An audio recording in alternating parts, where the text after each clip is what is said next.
Alone in the forest, a hiker stumbles upon something no map could warn him about. A steel door buried beneath roots and moss, sealed tighter than time itself. Curiosity pulls him deeper, past rustic soles and forgotten ledgers marked with strange coordinates.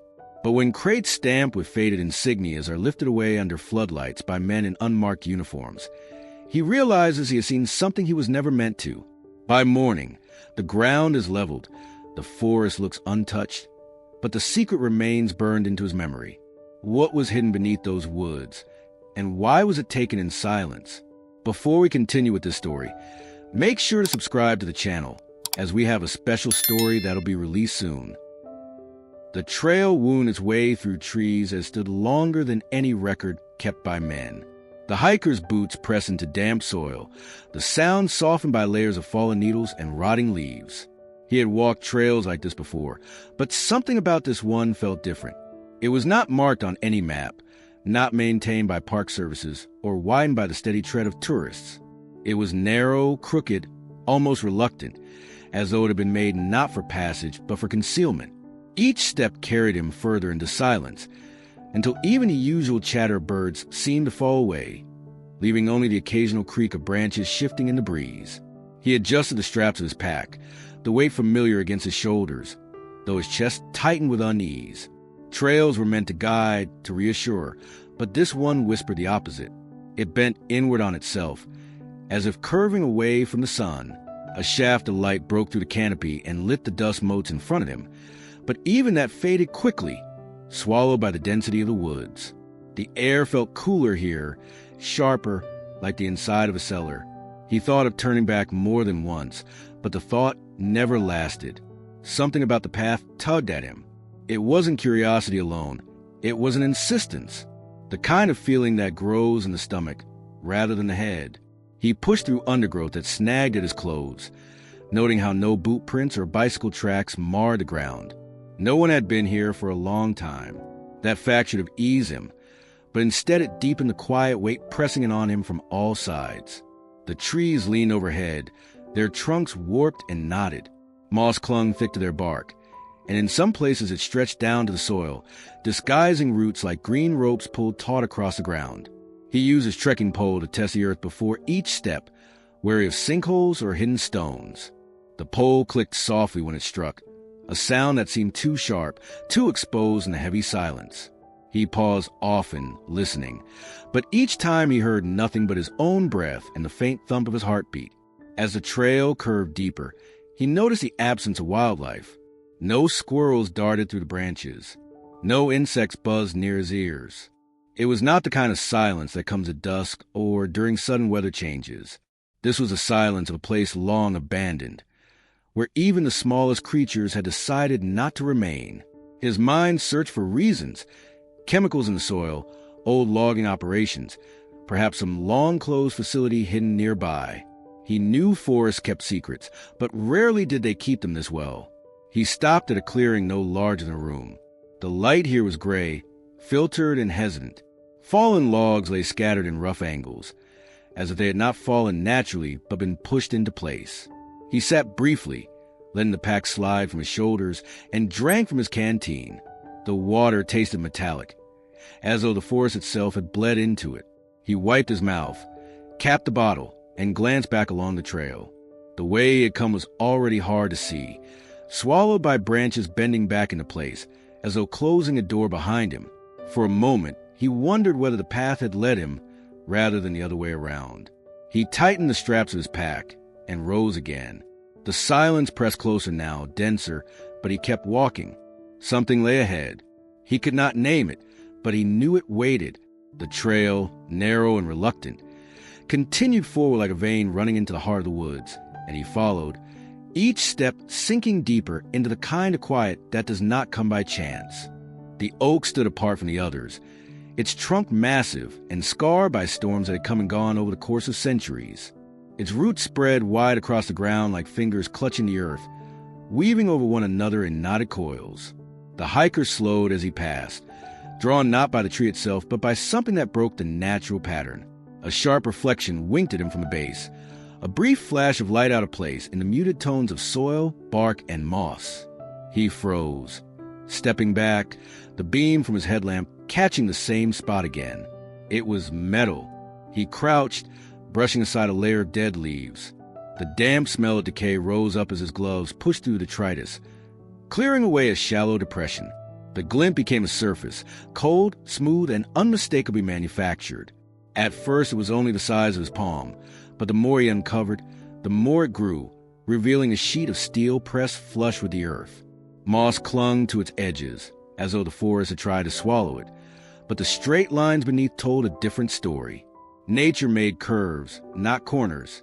He leaned closer, tracing the outline. A seam ran along one side, a line too perfect to be a crack. It was deliberate. He pressed his fingers against the surface, expecting it to give slightly like stone, but it did not. It was unyielding, colder than the air around it, as if it belonged to another place entirely. The roots of the oak had grown around it, wrapping tight as though in an effort to keep it hidden. He stepped back, heart tapping harder now. Doors did not belong in the middle of forests. The thought seemed absurd, like stumbling across a staircase on the side of a mountain or a chimney rising out of sand. Yet here it was, undeniable. His eyes searched the ground for other signs, disturbed earth, tired tracks, or tools left behind, but found only the same tangle of natural growth. It had been here for years, maybe decades. He knelt again, pulling away more moss. The green mat came up in clumps, revealing more of the structure beneath. Along the top edge, he found faint marks, almost erased by time. Numbers stenciled in black, flaking away, unreadable but present. This wasn't random scrap. It had been placed here, deliberately sealed, and left for reasons he could not yet grasp. The silence pressed in tighter as he studied it.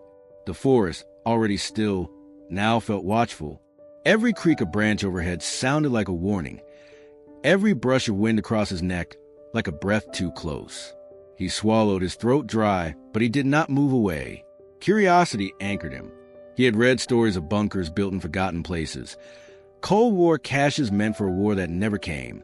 But none of those were supposed to be here, deep in these woods with no sign of road or access point. He set his pack down, unzipped the side pocket, and pulled free his small folding knife. Scraping carefully at the seam, he dislodged more dirt, enough to confirm what his gut already told him. This was not simply a piece of debris. It was a door built into the earth itself. He sat back on his heels, staring, the weight of the discovery settling over him like a stone in his chest. The metal did not belong, yet it had waited for someone to find it. And now it was him. His hands moved with a steady rhythm, pulling away clumps of moss that clung stubbornly to the surface. Each handful exposed more of the steel, its dull gray sheen stubbornly resisting the forest's attempt to bury it. Dirt packed into the edges gave way under his fingers, leaving faint streaks across his gloves. The shape widened. What had begun as an odd scrap of metal was quickly becoming something deliberate, something designed. The outline sharpened with every swipe until he could trace it fully with his hand. A rectangle, its lines too precise to be natural, too clean to be dismissed as chance. He sat back on his heels for a moment, breath clouding in the cool air. The ground beneath him no longer looked like part of the woods. It looked like an entrance. Leaves and soil had conspired for years to keep it hidden. But now the truth was showing itself in sharp edges and right angles. The weight of that realization pressed down harder than the pack on his back. He leaned forward again, determined, and brushed at the remaining patches of moss. The green gave way reluctantly, tearing free in thick mats that peeled like old carpet. Beneath it, the steel spread wide, a flat surface nearly the size of a hatch on a submarine, set perfectly flush with the earth around it.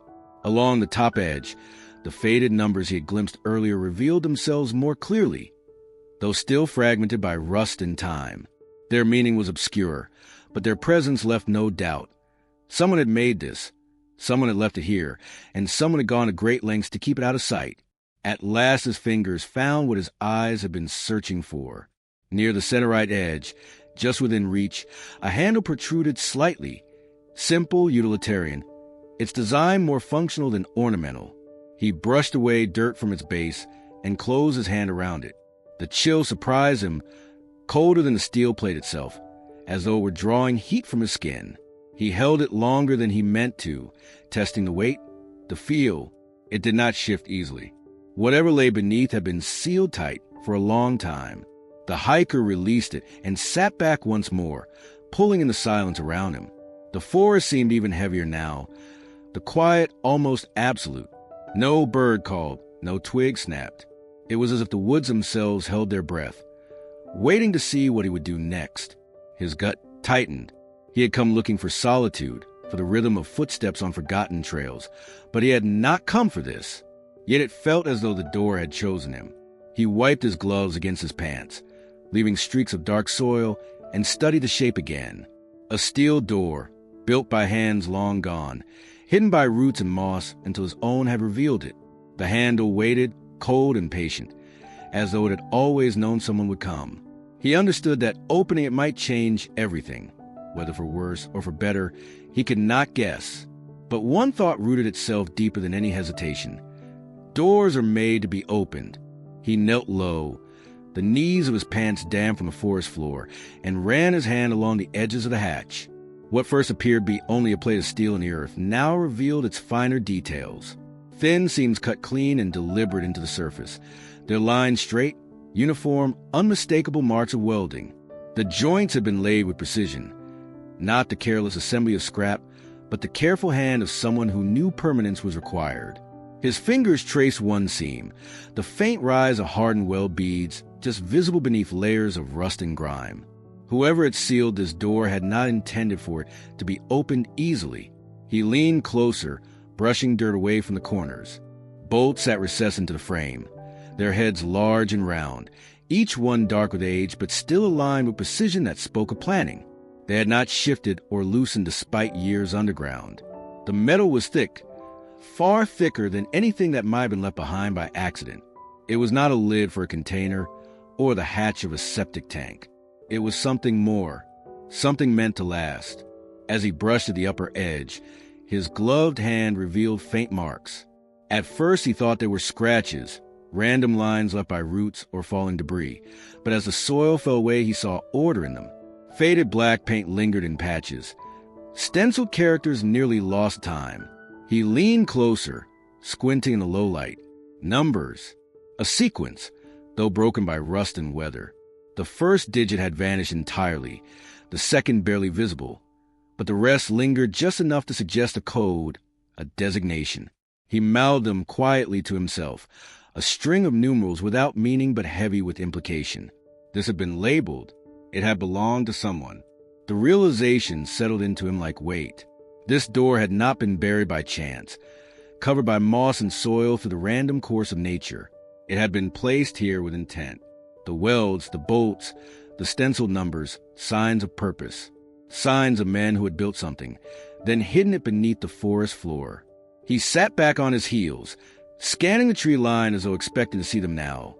Ghosts in uniforms or coveralls watching to see if he would undo their work. But the woods remained still, unbroken except for the whisper of wind through leaves. He thought of old stories, whispered about forgotten bunkers and silent facilities scattered across rural landscapes.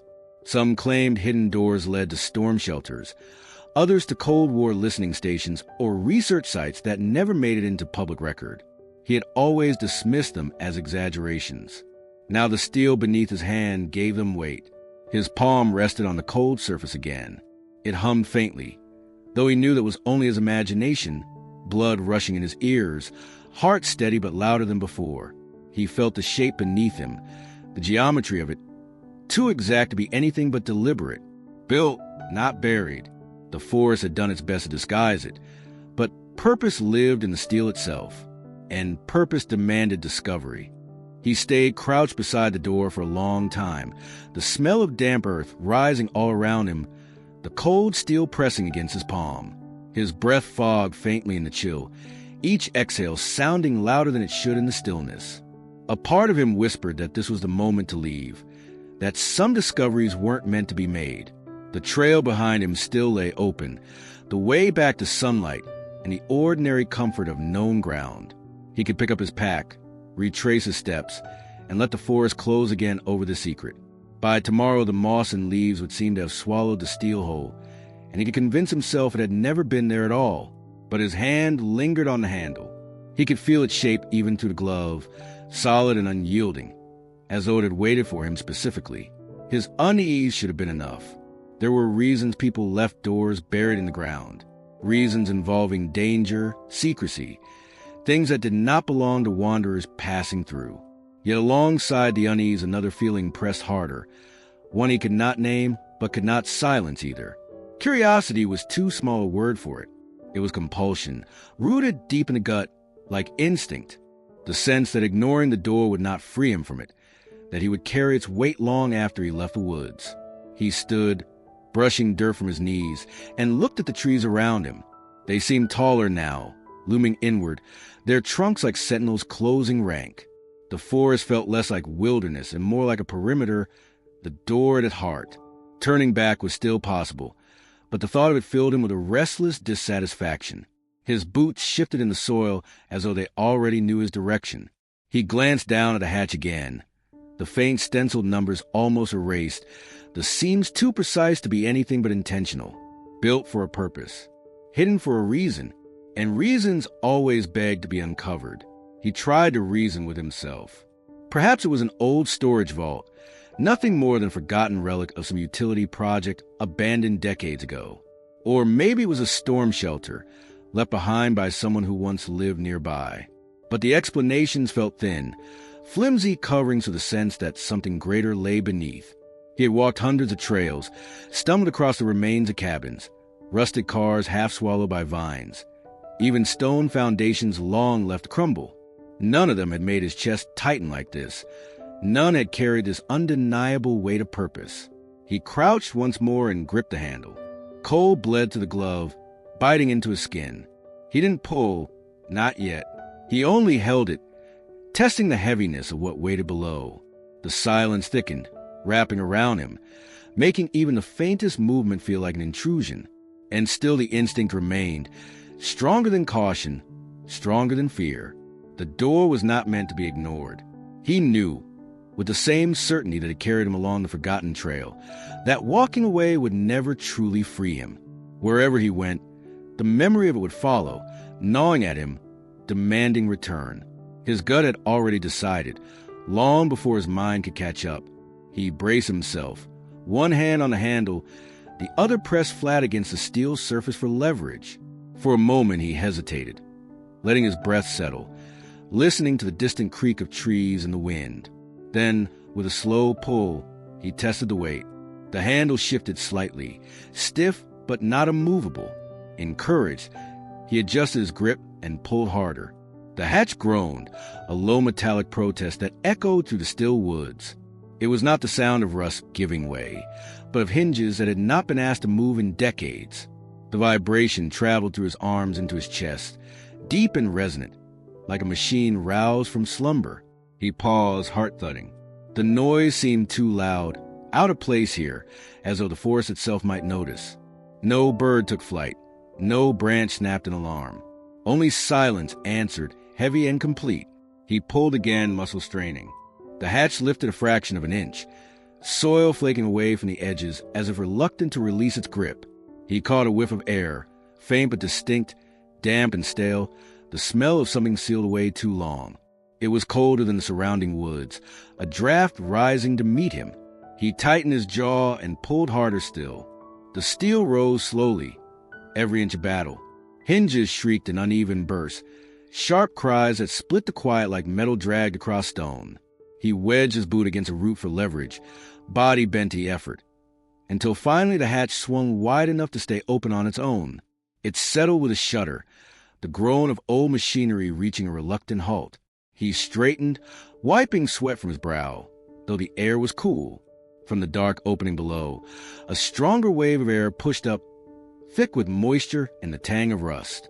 It smelled of stone walls, wet concrete, and something else he couldn't name, a faint chemical undertone, sharp and sour. He leaned over the edge, shining his small flashlight downward. The beam disappeared almost immediately, swallowed by the dark, catching only the suggestion of metal stairs descending into the earth. Drops of condensation clung to the railing, catching the light before dripping into the unseen depths below.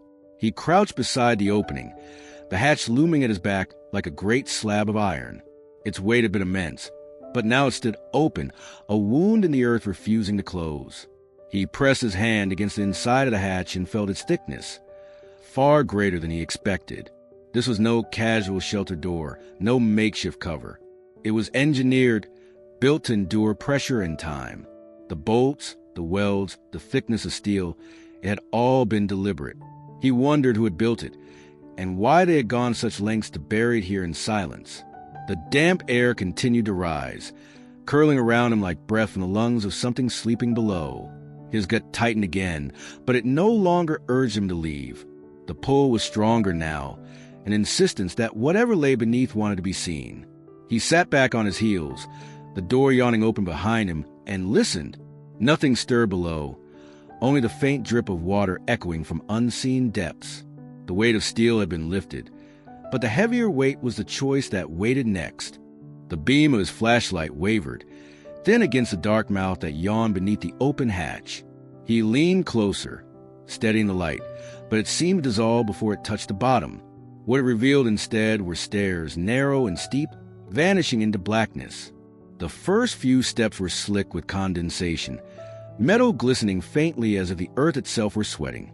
Water dripped somewhere below, a hollow echo that made the shaft feel deeper than it looked. He rested one hand on the edge of the opening, the steel still cool against the skin, and let the light trace the walls. They were lined with panels, one smooth but now pocked and scarred with corrosion, rust spread in branching veins, a reminder of years buried in damp silence. In some places the panels had buckled slightly, seams separating where time had pressed harder than bolts could hold. The structure was not crumbling, but it bore the marks of age, the quiet surrender of metal to moisture. His gut tensed as he lowered one boot onto the first step. It groaned under his weight, not enough to suggest weakness, but enough to remind him that it had not been used in years, maybe decades. He placed his other foot beside it, testing the strength, listening to the creak reverberate down the shaft.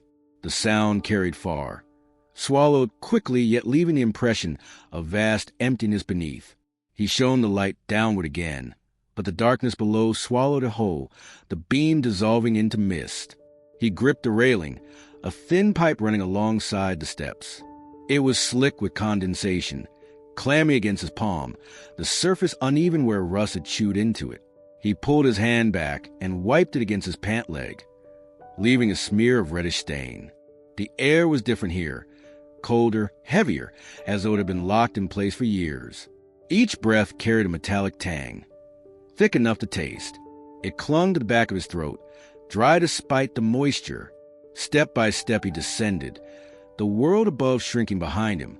The forest was already a memory, the sound of wind and branches replaced by the steady drip of unseen water and the soft thud of his boots on iron. The silence thickened as he went lower, until even the sound of his own movement seemed hushed, absorbed by walls that had not known voices in a lifetime. He paused midway, his flashlight cutting across the walls. Scratches lined the panels here and there, thin, shallow marks that didn't look like the natural decay of rust or age. They ran in irregular clusters, as if tools, or perhaps even hands, had scraped against the metal long ago. He lingered on them, unsettled, but pressed on, each step carrying him deeper. The staircase curved slightly, disappearing from view with a slow bend, and the shadows below seemed to grow thicker with every foot descended. The flashlight beam struggled to hold its ground, the dark, not merely empty but active, pressing upward against the light. His instincts told him he was leaving more than sunlight behind. He was stepping into a silence that had been waiting, preserved like the air itself, sealed tight until now. And as he gripped the railing and kept moving downward, he felt the weight of that silence settle on him, patient, unbroken, and absolute. The staircase ended without warning, leveling out onto a floor of poured concrete that felt uneven beneath his boots. He paused, shining the flashlight across the space. The beam cut through a haze of dust motes disturbed by his arrival, revealing a room wider than he expected.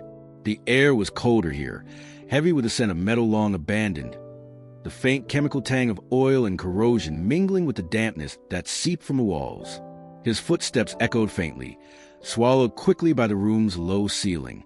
Along the far wall, Shapes began to emerge in a circle of light. He stepped closer, each movement cautious, until the outlines sharpened into machines. Rows of consoles lined side by side like silent sentinels. Their surfaces were coated in grime, paint peeling in patches, labels curled and brittle. The glass bulbs that once glowed with steady purpose were dull now. Their filaments collapsed into blackened coils. Dust clung thick around the bases, muting any reflection. He swept the light across one panel, leaning closer to study it. Rows of toggle switches jutted outward, some locked upright.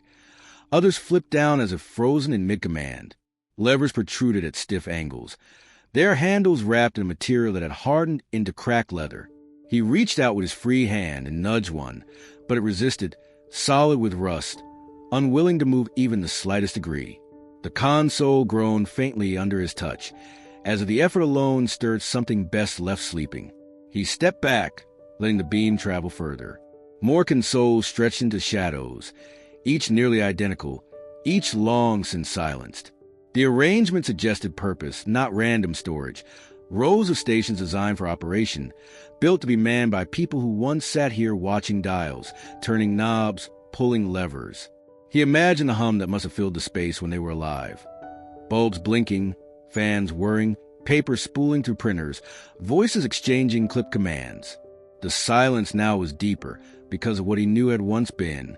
A single chair remained in front of one panel, its frame metal, its seat cracked and sagging from mildew. He crouched to study it, the dust on its surface thick, undisturbed for years. No footprints marked the floor, no sign of recent intrusion. Whatever this place had been, it had been left alone, sealed away as though time itself had been asked to guard it. The light caught on a series of small plaques above one console, words etched in block letters but dull by age. He brushed the surface with his sleeve until faint lettering appeared. Power, Vent, Com, AUX. Each label spoke a function, of systems that once depended on human oversight. He stared at them, his mind circling through possibilities. A command center? A bunker? Some forgotten research station? He turned slowly, casting the light across the room once more. Wires trailed along the ceiling, disappearing into conduits that ran into the walls. Some had frayed, exposing copper that glistened faintly in the beam. Others dangled loose, ends curled like vines. He followed them with his eyes, realizing how the space connected itself. Machines feeding into machines, each console a part of a larger system. His boots shifted against the floor, the sound loud in the stillness. He felt as though he walked not into a ruin, but into a machine that had merely been paused. The dust, the rust, the dead bulbs, these were only a layer, a surface disguise. The structure beneath felt intact, as if it could wake again with the right switch, the right surge of power. The thought unsettled him, but he could not look away. He lowered the beam, letting it linger across the consoles, the levers, the silent bulbs. Forgotten machinery, sealed beneath the earth, waiting in silence. His gut turned cold at the idea that the door above had not been forgotten at all, but placed there to ensure that this silence would remain unbroken. Yet here he was, the one who had forced it open. The flashlight beam skimmed across the consoles and settled on a desk pushed against the far wall, smaller than the hulk of machinery, but no less commanding. Its surface was layered in dust, a gray shroud that softened its edges. Yet something broke the uniform cover. Papers lay scattered there, curled at the corners, brittle with time. He approached carefully, his steps measured, the air thick enough that each breath stirred motes that drifted through the light. The desk itself was steel, its paint chipped down to bare metal in places where years of damp had eaten away. On top, beneath the layer of neglect, rested a ledger bound in cracked leather. Its cover had stiffened like bark, the surface crazed with fractures. He reached out slowly, fingertips brushing the edge, half expecting it to crumble. But it held. With both hands, he pulled it toward him, leaving a clean rectangle in the dust where it had lain for decades. He set the flashlight on the desk, angling it so the light fell across the open book. The pages resisted at first, clinging together as though reluctant to be disturbed, then gave with a faint crackle as he separated them. The paper was yellowed, fragile, margins eaten in places by mildew, yet the ink still lived. Diagrams filled the sheets, drawn in sharp lines, measured arcs and intersecting grids. Circles nested within circles, annotated with numbers he could not decipher. Other pages bore strings of coordinates, written in neat columns, each set underlined as if to emphasize their importance. He leaned closer, lips moving silently as he read them out.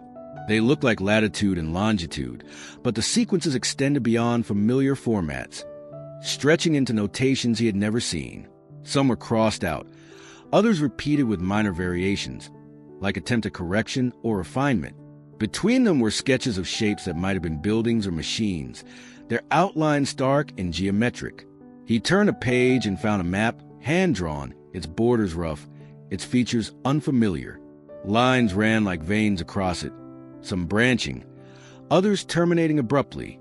No labels explained them, only arrows and notes in a hand, so precise it seemed mechanical. The more he looked, the less it resembled simple record-keeping. It was not a diary of daily work, not lists of supplies or schedules. It was a plan, though its purpose lay beyond his understanding. His finger traced one sketch, a rectangle intersected by lines and arcs, almost architectural. Another page bore what looked like a system of tunnels, branching beneath the earth, with coordinates scattered along them like markers. He sat back slowly, his mind circling the possibilities. Was this place part of something larger? A fragment of a network long hidden, designed with intention far greater than this single buried room? He reached for another sheet, one tucked between the pages, loose and nearly disintegrating at the edges. It bore only a series of numbers arranged in a spiral, tight and deliberate, the ink darker than the rest as if the writer had pressed harder into the page. He stared until the lines blurred, the sequence repeating itself in his thoughts like an echo. His hand trembled slightly as he set it down again. The room pressed closer, the silence heavy, as though it too were waiting for him to make sense of the discovery. He brushed the edge of the ledger once more, then closed it gently, the crackle of its spine loud in the stillness. Whatever the plan had been, it had been left unfinished, preserved in fragments, waiting for eyes that might never truly understand. Yet now it belonged to him. The scraps of intention laid bare on a desk in the dark, whispering of purposes hidden beneath the earth. The ledger lay closed on the desk, the dust around it disturbed, the smell of mildew and rust hanging heavy in the air. He stood there longer than he intended, the beam of his flashlight drifting over the consoles, the silent bulbs, the levers locked in place by years of corrosion. The room felt like a machine frozen mid-breath, waiting for something to restart its pulse. He tried to steady himself, but then a new sound intruded, faint at first, almost too soft to notice. He turned his head, holding his breath. It came again, distant, threaded through the silence like a wire pulled taut. A tapping. It was not the scatter of loose debris, not the tick of water dripping from rusted pipes. It was measured, deliberate, a rhythm that suggested intent. He tightened his grip on the flashlight and strained to listen, each beat of his heart threatening to drown it out. Tap, pause, tap, tap, a pattern, too precise to be mistake. His skin prickled, and for the first time since entering the place, the silence did not feel empty. It felt shared. He swept the light toward the far end of the chamber. A corridor stretched away, narrow, its walls lined with the same corroded panels, seams warped by damp. The tapping seemed to come from there, faint enough to suggest distance, yet clear enough to hold him rooted where he stood. He tried to tell himself it might be the building itself, shifting after years of pressure, but the rhythm betrayed that excuse. Buildings creaked, pipes moaned. This was a hand against metal, knuckles against steel. The air grew colder as he approached the mouth of the corridor, each step amplified in the stillness, boots scuffing against concrete. He paused, raised the light, and listened again. The tapping continued, steady, unhurried, as if whoever made it knew they would be heard. Tap, tap, tap, tap. The cadence reminded him of code, though he couldn't place it. It carried the suggestion of language without offering meaning, enough to unnerve him more than words might have. He leaned against the wall for a moment, his pulse echoing in his ears. He thought of the ledger, the strange diagrams, the coordinates strung in columns like secrets disguised as mathematics. If those pages were remnants of a plan, Then perhaps this sound was its echo, still alive in some forgotten way. He forced himself forward, one hand brushing the wall, the other holding the light steady. Rust flaked beneath his touch, the wall damp and cold. The deeper he went, the more the sound filled the space. Not louder, but clearer, the rhythm sharper now. He realized he was counting the beats without meaning to, mapping them against his own breath. The thought unsettled him further. What if the rhythm wasn't random at all, but meant to draw him in, to keep him aligned with it? He stopped abruptly, breaking the pace, and the tapping ceased. Silence rushed back in, heavier than before, pressing into his ears. He waited, frozen. For several long seconds, nothing happened, and then, tap, just once, deliberate from the dark ahead. It was an answer, a reply to his hesitation. He gripped the flashlight harder, its beam quivering slightly against the walls. His throat felt dry as he took another step. The corridor stretched further than the light could reach, but the sound waited in it, alive and patient. Whatever made it, or whatever had been left behind to echo it, was aware of him now, and in the silence that followed, he felt less like an intruder and more like the one being summoned. The corridor seemed to stretch on forever, the beam of his flashlight barely keeping pace with his footsteps. Each panel along the wall was streaked with rust, the seams swollen from years of dampness pressing against metal. The tapping had fallen silent, leaving only the echo of his boots striking the floor, each sound swallowed quickly by the narrow space. He moved slowly, the weight of the silence more oppressive with each step, until the tunnel widened slightly, opening into a square chamber. The air here was colder still, carrying a faint metallic tang that coated his tongue. He swept the light across the room, and there it was, another door. This one made the hatch above seem almost flimsy in comparison.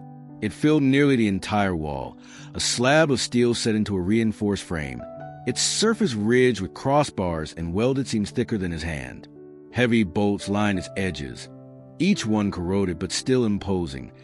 The kind of engineering built not just to close off, but to seal in. His breath caught as he stepped closer, the magnitude of it pressing against him as tangibly as the air in his lungs. The flashlight beam traced across the face of the door, and that was when he saw the marks. Scratches, dozens of them, cutting across the surface in ragged arcs. Some were shallow, nothing more than scuffs, but others were deep enough to gouge into the steel, curling flakes of rust outward. They clustered near the center and along the lower edge, as though hands had raked against it in desperation. He crouched, bringing the light closer. The pattern was unmistakable.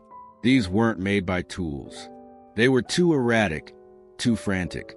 They looked like fingernails. His stomach turned cold. He reached out without thinking, brushing the surface with his gloved fingertips. The scratches were rough, sharp in places, and the steel beneath felt uneven, scarred by struggle. He let his hand drop, the gesture leaving him uneasy, as though touching it had connected him to something he should not disturb. He took a step back, studying the door again, noting how the scratches clustered in places, as though someone had tried, again and again, to force their way out. The silence pressed tighter. He could hear his own breath echoing faintly in the chamber, the rasp of fabric when he shifted his weight. For the first time, he wished the tapping would return, anything to break the oppressive stillness.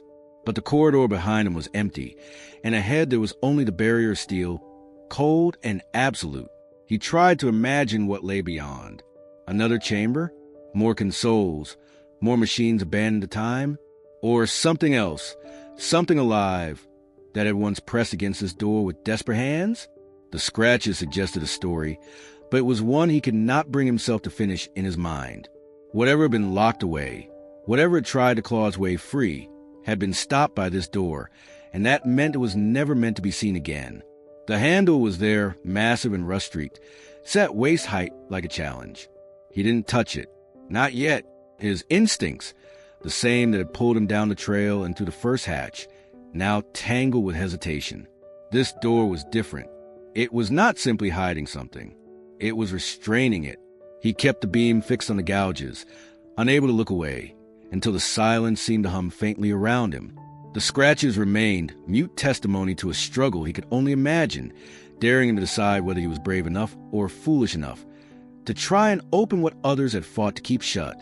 He stood before the massive door longer than he realized, the silence around him stretching until it became a sound of its own, heavy and constant. His flashlight beam lingered on the gouges, the desperate marks etched into steel, and though every instinct told him to turn back, his eyes kept drifting to the lever. It jutted out from the side of the door, thick, rusted, its base bolted into reinforced plating. It looked less like a handle and more like a final command, waiting for someone to pull it. He reached toward it once, then stopped, his hand hovering in the air, the cold seeping from the metal toward him even without contact. The air in the chamber was damp and stale, but as he finally gripped the lever, he felt a strange vibration through the rusted handle, almost like a memory of power still sleeping inside the walls. He braced himself and pulled. At first, nothing happened. The lever resisted as though locked in place by years of corrosion. He set his jaw, tightened his grip, and wrenched harder. With a metallic groan, the lever shifted downward, and immediately the room responded.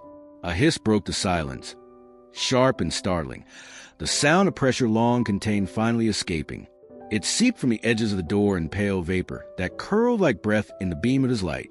The air smelled different now, heavy with something ancient, a blend of oil, dust, and a faint chemical sting that caught in his throat. The hiss grew louder for several seconds, then died away slowly, leaving only the echo of its release in the concrete chamber. The bolts along the edges groaned, their mechanisms hidden but still functional. He felt the faint tremor of movement under his boots as the door's internal locks disengaged one by one, clunking in sequence. Then, with a weight that shook the frame, the door shifted inward. It opened only a few inches at first, then more as he leaned his shoulder against it, pushing with all his strength. The scrape of steel against steel filled the air, until finally the way ahead stood clear. The beam of his flashlight cut through the gap, and what it revealed made his breath catch. The chamber beyond was intact, preserved as though time had been held at bay the moment the door closed. He stepped inside cautiously, the soles of his boots scuffing the clean floor. Dust had settled, yes, but not in the decay he had expected. Instead, the room felt orderly, deliberate. Rows of tables stood neatly aligned, papers stacked in careful piles, clipboards hung against walls with their notes still in place. Chairs sat pushed in, as though the people who had once occupied them had simply stood and walked out, leaving everything behind. The air was colder here, untouched for decades, and his light revealed objects preserved almost eerily well. A coffee mug still rested beside one stack of papers, the faint ring of a long-evaporated liquid at its base. Pens lay scattered across desks, their caps still secured, their barrels unbroken. A wall calendar, its pages stiff and yellowing, marked a month that had passed years ago. He turned slowly, his light sweeping across shelves stacked with equipment sealed in plastic, cabinets labeled in block letters, crates marked with codes he did not recognize. The chamber had not been abandoned in chaos. It had been sealed with intention, everything left in place, waiting. He felt the weight of it settle into him, the sense that he was not simply exploring forgotten ruin, but intruding on something deliberately preserved. The silence here was thicker than anywhere else, a silence held in place like a glass casing. He tightened his grip on the flashlight, listening for the faintest sound, half expecting the tapping to return. But nothing stirred. The chamber, preserved as if frozen in time, offered no answers, only questions, stacked and sealed, waiting for him to decide whether to uncover them. The chamber seemed to stretch wider the further he stepped inside, his flashlight sweeping across the surfaces of walls that gleamed faintly beneath their film of dust. The air was still dense, as though it had been waiting for release since the day the door was sealed. He moved cautiously, every sound magnified, the scrape of his boots against the concrete, the faint creak of the strap of his pack shifting on his shoulders. At first his light revealed tables and desks, frozen in order, but as he pressed deeper, the beam caught on shapes that shifted his breath. Crates, dozens of them. They lined the walls with military precision, stacked in even rows, their corners perfectly aligned as though placed there by practiced hands. Each was sealed tight with steel clasps, the edges banded by metal strips that had resisted time better than the furniture around them. Dust had dulled their surfaces, but beneath it, faint markings lingered. He stepped closer, brushing his gloved hand across one side, and the dust came away to reveal faded insignias. Black stenciling, cracked and flaking but still legible in places, spread across the crate. The symbols were unfamiliar, geometric shapes intersected with numbers and letters. Some looked like military designations, the kind of coding meant for inventories and shipping manifests. Others were more obscure, like ciphers intended to hide meaning in plain sight. He traced the lines with his finger, noting the repetition. Each crate bore a variation of the same markings, as though they all belonged to a system long since erased from memory. None of it matched the standards he knew. These weren't modern supply containers, nor relics of any war he could place. The codes looked like they belonged to an organization that had once existed in secret, then vanished without trace. He moved along the wall, the light glancing off row after row of sealed cargo. The uniformity unsettled him. It suggested intention, not storage but preservation. Someone had meant for these crates to survive untouched, and they had succeeded. His curiosity pressed harder now, gnawing at the edges of his restraint. What could demand this much secrecy, sealed beneath earth and steel? He knelt before one crate and examined its clasps. Rust had eaten at them, but they remained firm, the metal thick and engineered to withstand force. He tried lifting one, testing the give, but it resisted. It would take more than his strength alone to break them. His light skimmed the crate's lid and caught a handwritten scrawl in chalk. So faded it was nearly gone. Numbers again, arranged in a sequence different from the stenciled codes, as though someone had left a message quickly before the crate was locked away. He stood slowly, sweeping the light back across the chamber. There were more, rows upon rows, receding into the gloom, too many for coincidence. His chest tightened with the realization that this was no abandoned laboratory, no simple shelter. This was storage, a hidden cache, preserved deliberately, stamped with marks of system no longer recognized, waiting in silence beneath the forest floor. The weight of discovery pressed against him, heavier than the steel hatch he had forced open. He was not just standing in a forgotten room. He was standing in the presence of intention, of secrets left behind. And though he had no way of knowing what the crates held, he understood one thing with certainty. They had not been left here to be found.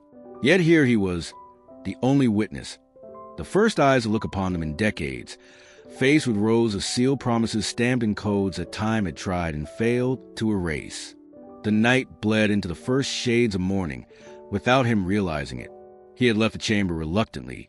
The image of the crates burned into his thoughts, and climbed back up the narrow staircase until the cold air of the forest wrapped around him once more. He sat near the hatch, the steel door gaping open like a wound in the ground, unsure what to do with what he had seen. Sleep never came. His body remained still, but his mind circled endlessly. Coordinates scrawled in ledgers, scratches carved into steel, crates stamped with insignias no one used anymore. He watched the trees shift in the faint breeze and tried to convince himself that the discovery was still his, private and untouched. But the forest had other plans. The first sound was the crunch of tires on soil. He stiffened, heart rising in his chest, as beams of headlights cut through the trees. Vehicles, heavy ones, rolled into the clearing with an ease that suggested they already knew the way. Their engines idled low, steady, controlled. He ducked back, pressing himself against the earth, and watched through the thin veil of undergrowth. Trucks, dark and unmarked, maneuvered into position around the hatch. Men climbed down, their movements purposeful, too synchronized to be casual. Their uniforms bore no insignias, no rank or symbol, only the anonymity of function. Floodlights snapped on with a hum, bathing the clearing in stark white. The forest, moments ago cloaked in shadow, was stripped bare by the glare. He shielded his eyes, but he did not move. The men surrounded the hatch, speaking in clipped tones he couldn't make out, their words lost beneath the drone of generators. Equipment was unloaded, winches, pulleys, reinforced crates designed for transport. Every gesture spoke of routine, as though they had done this countless times before. He wanted to step forward, to demand answers, to insist that he had been the one to find it, but his legs refused to move. Instinct told him he did not belong in their sight, that acknowledgement would bring consequences he could not imagine. So he remained where he was, half hidden, half revealed, watching. The steel hatch yawned wider as they secured lines to it, hauling it open with mechanical ease where he had strained for minutes to lift it.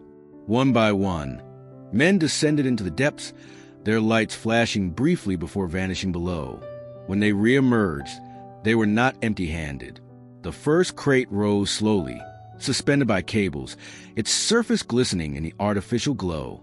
The faded insignias seemed sharper now under the floodlights, the codes visible in cruel clarity. More followed, crate after crate, lifted with practiced precision, swung onto waiting trucks where others locked them into place. The men moved with efficiency, silent save for the clatter of metal and the barked orders that punctuated the operation. The forest bore witness in silence, its branches stark under glare, its quiet broken by the groan of machinery. He watched as the rows diminished below, the hidden cash stripped from the chamber and transferred into the custody of strangers. Not once did a head turn toward him, not once did a flashlight sweep in his direction. He might as well have been invisible, a ghost at the edge of their work. Yet he knew they must have seen him. How could they not? And still they carried on unacknowledged, as if his presence was irrelevant, as if he had never been part of this at all.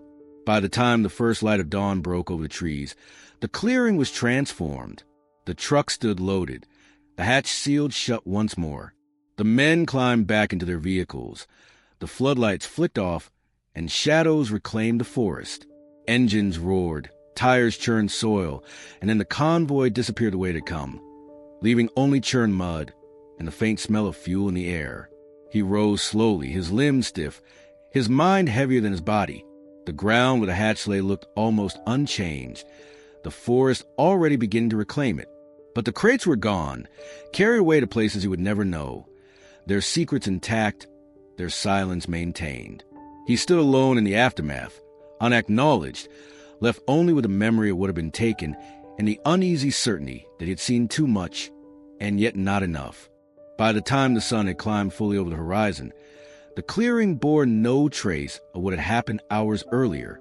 The trucks were gone, their engines swallowed by distance, their tracks softened by rakes and shovels wielded with the same precision as their loading. Where floodlights had once cut the night into hard edges, only dappled light from the canopy now filtered down, fractured by branches swaying in the morning air. The hatch, the steel scar that had yawned open into the earth, was no longer visible. Men had lingered after the trucks departed, crouching with torches and masks, welding with quick bursts of blue-white flame until the seams sealed again. The final strokes of their work were deliberate, pressed into place as though to erase the very memory of the breach. Now, in the quiet after, the ground was flat, smoothed by fresh soil and leaves scattered to disguise the disturbance. Roots, severed hours before, had been pushed back into place, arranged to mimic their natural sprawl. A passerby would see nothing unusual here, only the patient sprawl of an old oak and the ordinary clutter of forest floor. The air smelled of dew and moss again, the scent of fuel and smoke already fading. Nature was retaking its place, ready to close its fists around the wound as though nothing had been disturbed. He stood at the edge of it all, a silent witness. His boots pressed into the softened earth, and he knew that just below the surface lay the welded door, colder and more final than before. The weight of the steel remained, unseen but undeniable, a reminder what had opened and what had been taken. He thought of the crates, of the faded insignias stamped across their sides, of the chalk scrawls and the codes no one used anymore. He thought of the ledger, its diagrams and coordinates still vivid in his mind. But those were gone now, locked away in the convoy that had vanished into the trees before dawn. The forest looked unchanged, but he no longer saw it the same way. Every rustle of leaves felt like the echo of hidden machinery, every fallen branch like a cover for something buried beneath. The silence pressed differently now, not the silence of peace, but of secrets preserved. He wondered if anyone else had ever stumbled upon the hatch before him, and if they had, whether they too had been watched, their discovery noted, their presence dismissed as unimportant once the removal was complete. He adjusted the strap of his pack, its familiar weight grounding him, but it did not ease a heaviness in his chest. Knowledge was not a comfort here. It was a burden, one he could not share. Who would believe him if he tried? The welded door was proof enough for him, but for others it would be only soil and leaves, the ordinary forest floor. The truth had been taken out of reach, sealed by forces that moved too swiftly, too precisely, to be challenged. As the morning light deepened and the forest stretched into its quiet rhythms again, he turned back to the trail. His steps were slow, careful, his mind replaying the images like fragments of a dream too sharp to fade. The forest had been restored, its disguise seamless, but he carried what could not be smoothed over or buried. He carried the weight of what he had seen and the certainty that some doors, once opened, never truly close. Not in the ground and not in the mind,